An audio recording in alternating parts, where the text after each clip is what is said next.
In this video, we're going to learn how to set borders for HTML elements.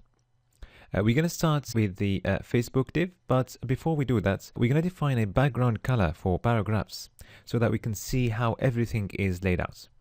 So let's choose a color, a background color for paragraphs. And by using Ctrl-Alt-K, we can use our color picker, and let's go for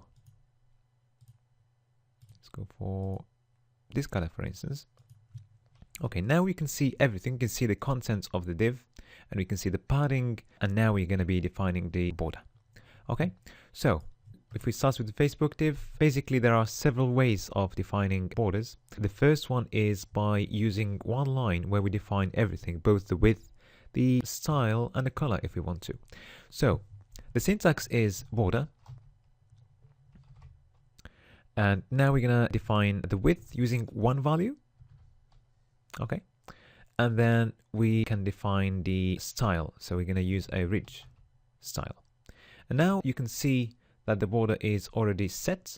We haven't used any color, but by default, this gray color is the one that's used. And usually if you want to choose a color, it's going to be the second parameter that we need to put after the width. And let's pick up a certain color for our border. Let's go for something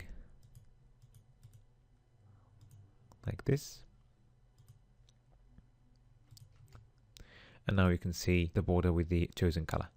Okay, so that's one way of defining the parameters of borders. Now if you move to the Apple div, so we're going to use another way. First of all, we're going to define the border width using 4 values, and that's if we want to set one different value for each side. So the syntax is border width, and we are going to choose different values for each side. So we're starting with the top side, followed by the right one, then the left one, sorry, the bottom one, and then the bottom one, and then the left one. Okay, so we don't see anything yet because we haven't defined any style. Now if we define the border color, we can do exactly the same. So border color, and we can use a different color for each side. So let's go black, green, orange, yellow. So you can see that we don't see anything yet so far because we haven't defined any style yet. So once we define the style using border style, then we're going to see the border. So let's go for ridge again, and now you can see the border. Okay, and you can see the different colors for and different widths for each side. Okay, now let's move to the Microsoft div, and now we're gonna define the border width using only 2 values. And in this case, the first value is going to define the border for the top and bottom sides, and then the second one is going to define the value for the right and left side. Okay, let's use a border style, and this time let's go for a groove style.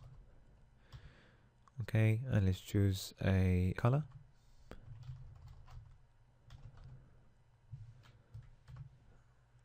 Okay, let's go for,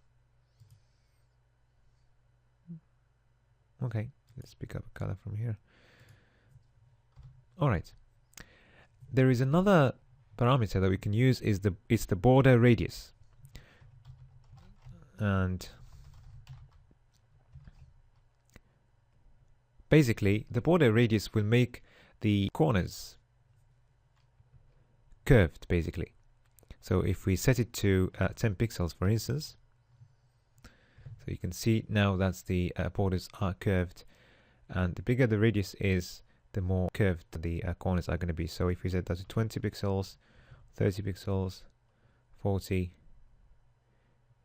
will change accordingly.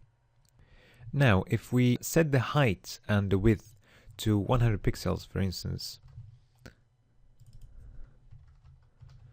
and we increase the border radius,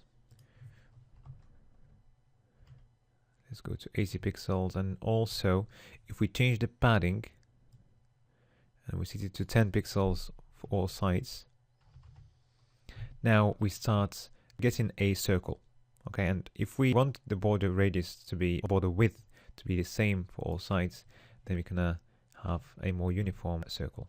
All right, so this is one way of changing a div to a circle. This is it for borders. In the next video, you're gonna move to the outlines.